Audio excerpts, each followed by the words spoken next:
What is going on guys, MJ2005 Gundam here, and today I'm going to be reviewing the P-Bandai high-grade G-Line standard armor from Gundam Battlefield Record 0081.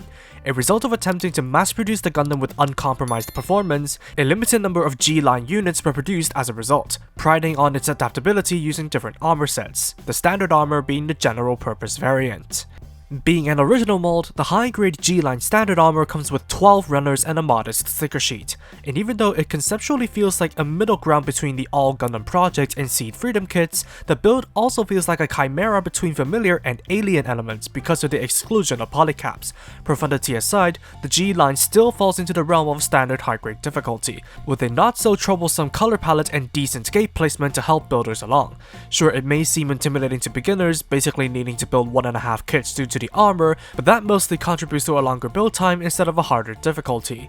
For the most part, it's a beginner-friendly snap build that will feel refreshing compared to even those among the UC lineup, but if the gates and unused attachment points on the head and shield are any indication, that statement will probably age like milk in a couple of months, because Bandai would have milked this mold dry.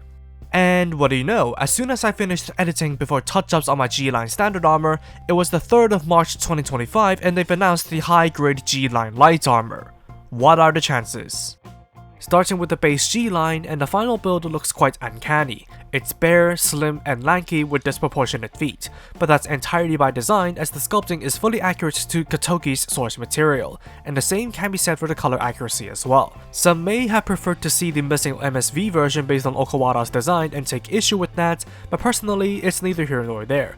Color separation is fantastic as well since only the rear head camera, the chevron on the crotch, and the eyes under the visor are stickers. And based on the available sources, missing paint taps are only isolated to the yellow inside the Vulcans and main thrusters, either yellow or grey on the calf verniers, and white for the no entry patterns on the backpack. Granted, I'd also recommend adding a bit of panel lining to the kit, but I think the sharp sculpting highly compensated for the sparser amount of surface detail as it is. To top it all off, seam lines are basically non-existent, while the gate placement allows for an easy cleanup process which minimizes visual blemishes.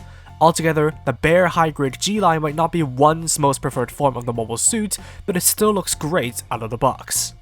Articulation-wise, the head is on a ball and hinged neck, and should you work around the collar, a wide range of movements should be achievable. The shoulders can swing out, as well as roll and rotate. The shoulder frame can raise up for the perpendicular arm raise, there's a bicep, and forearm swivel, double-jointed elbows, and ball-jointed wrists. The hinged ball joint in the torso allows it to extend and perform great crunches, while the waist can rotate all the way. The tiny front and side skirts can move, while the legs can swing forward to maximize the splits towards all directions. There's a thigh swivel, extendable double-jointed knees, and hinged ball-jointed feet with a dedicated ankle tilt.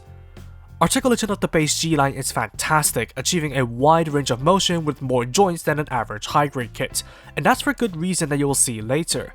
The general solidity is great as well, but the leg swing feels a bit too eager on mine, while the sabers don't seem to like to stay in their holsters either.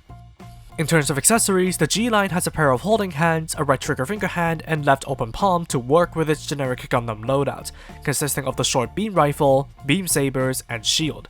The rifle features nothing much besides the yellow scope and functionality after pegging and sandwiching into the trigger finger hand.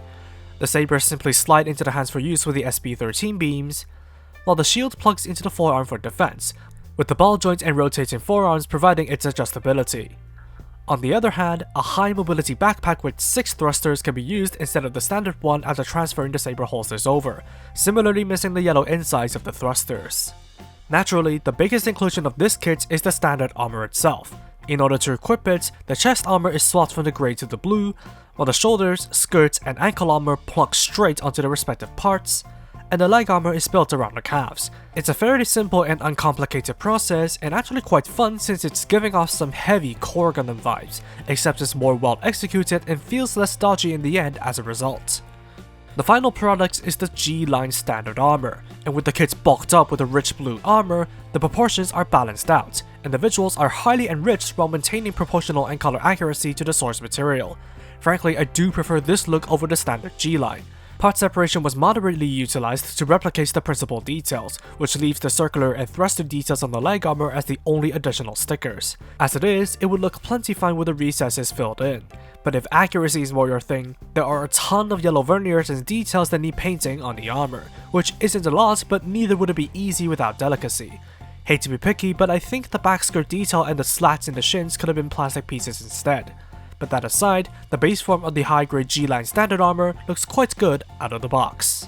As for articulation, there's an added shoulder flap that works with the existing joints to fully get out of the way of the arm raise.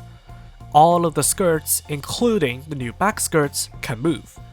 But even though the full front splits are still possible, the side splits are restricted by the side skirts, even with the legs swung forward. Similarly, the knee bend is restricted by the leg armor, but the extendable joints helps massively with clearance. The leg boosters are also adjustable. Finally, the movable ankle armor allows the feet to move as if it's not there. It wins some and loses some with the armor on, but the subsequent articulation isn't impacted all that much in the end.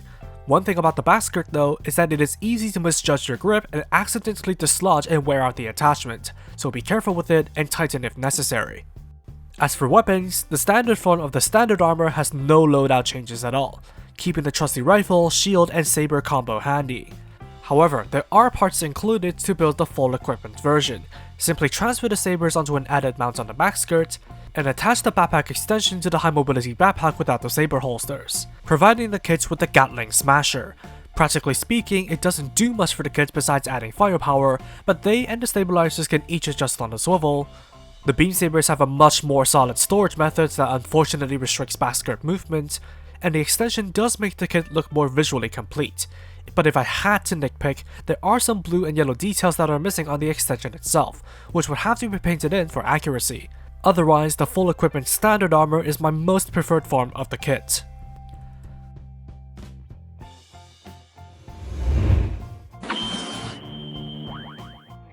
My first impressions on the high-grade G-line standard armor were of disinterest and indifference, as I didn't know where it's from and what it's about, making it an easily passable kit to those who aren't in the know. However, after taking the plunge and subsequently doing the research and experiencing the kit, it's easy to say that I'd highly recommend giving it a go.